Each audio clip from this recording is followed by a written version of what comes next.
Good morning, teachers and my fellow classmates. We are Group 2 and our group consists of Adrian Pu Junwei, Chong Shei Shen, Kong Sam Yi, Luffy bin Muhammad, and Stella Kerr. And today, we will be sharing with you about task 3, which is food waste over the next decade.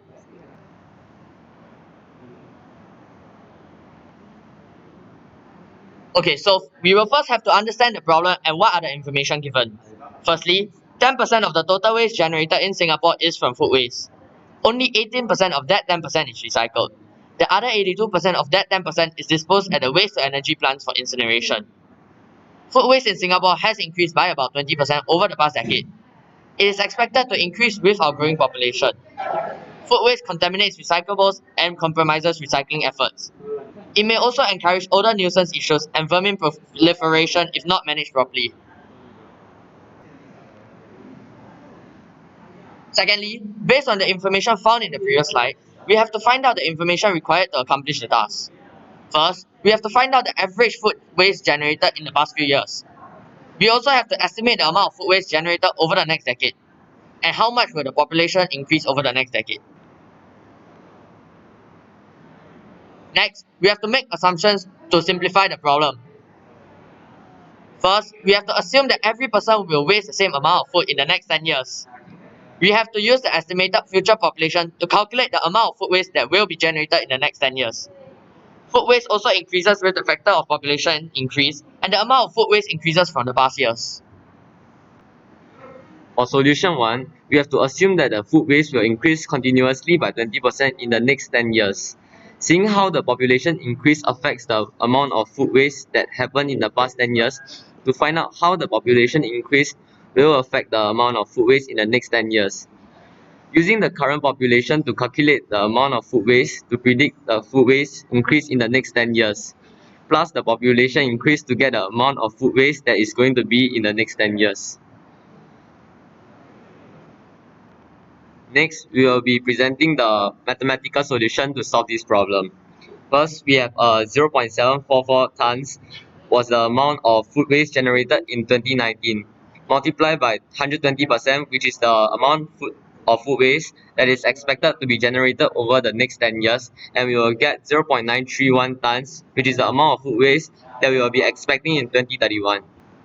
We will then use 0.931 minus 0.744 and divide it by 10, and we'll get 14.88, which is the average yearly increase in food waste in the next 10 years. Then we will use 0.744 minus 0.606, which is the amount of food waste increase over the past 10 years, divided by 5.704 minus 4.988, which is the population increase over the past 10 years, equals to y, which is the amount of food waste increase per person over the past 10 years. After that, we will use y times 6.292 minus 5.704 divided by 10, which is the amount of food waste increase due to population increase per year. 6.292 is the predicted population in 2031 and 5.704 is the population in 2019. Hence, amount of food waste generated is approximately 8.637 tons. Using the trend in the past 10 years of how food waste increased due to the population increase, we assume that the trend will increase together with the population.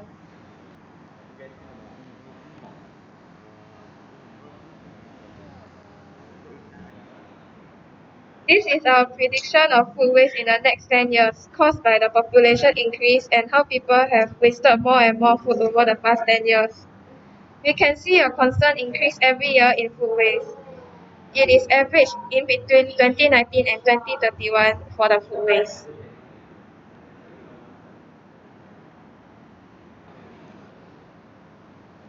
So, my plan or solution 2 is to assume each person eats 3 meals a day every day for 365 days a year. And this is assuming each person eats 1 bowl of rice, excluding other foods such as side dishes, per meal. The solution is to request one member of each household to finish their plate of food without leaving any waste. An average bowl of rice is equal to 180 grams or 0.18 kilo. And by research that has been conducted, we have found that there is an average of 1.37 million households in Singapore.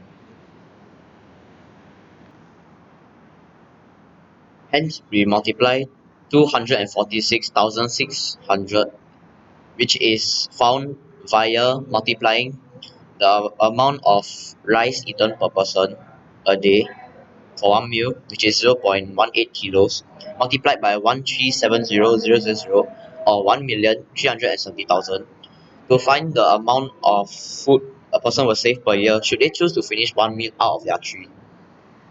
And we multiply this number by 365, we will get 90,009,000. This is the amount of food that will be saved annually, which unfortunately does not accommodate for the 744 million kilograms of food waste in Singapore. Hence, we can gradually increase the number of people who contribute to the saving of food.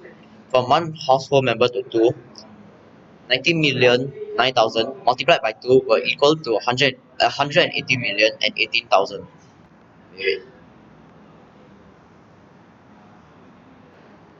Taking the number that has been calculated in the previous slide, and we multiply this number by 2 to find the projected amount of food saved if a person chooses to finish 2 meals a day.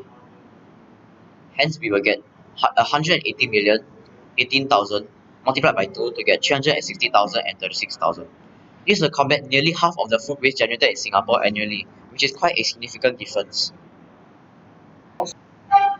Wait, isn't this slide the previous slide? I apologize for my mispronunciation. The number is actually 360,036,000. Now, you probably might be unsure of what I just explained to you in the previous slides. So I shall demonstrate to you what my thought process is. By multiplying the targeted amount of food being eaten by a single member of a household each day by the amount of households that are in Singapore, we will get 0.18 multiplied by 1,370,000 to get 246,600. By doing so, we discover that this 246,600 kilograms of food will be saved by just one meal a day. Hence, if we multiply this by 365 days to find the annual amount of food that can be saved,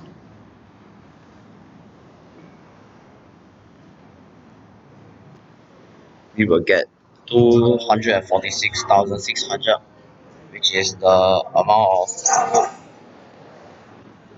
multiplied by 365, which is the number of days a year, to get 90,009,000.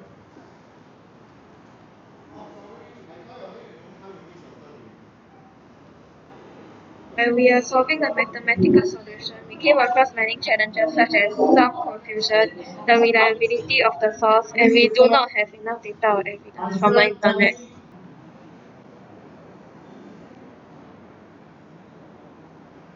We have chosen solution 2 as the better solution as it's easier to understand and solution 1 is harder to understand and it is more complicated.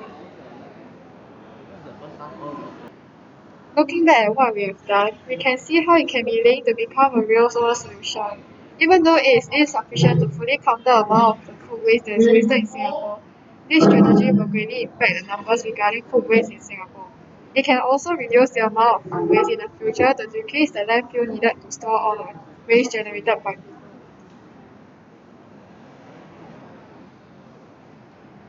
This will increase the lifespan of the landfill, which also makes the people living in Singapore more aware of the problem, as the landfill will not be able to fill any waste anymore, decreasing the land pollution. This will then decrease the amount of food waste which is disposed of at the waste of energy plants for incineration. Our modeling strategy can be made to relate to other problems. For example, when people throw out too many trash and cause landfills to quickly run out, we can use this method to slow down the process of wastage. This method can also effectively record the amount of trash produced so that people would know how much they are wasting materials and can hopefully stop throwing too much things. Our model's assumptions can be further improved by putting supermarkets into account of the statistics to make it more accurate. We can also not assume that the increase will be the same over the 10 years as Singapore has a growing population.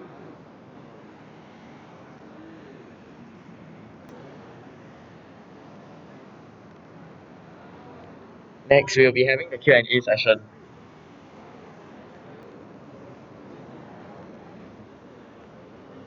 Thank you and have a nice day.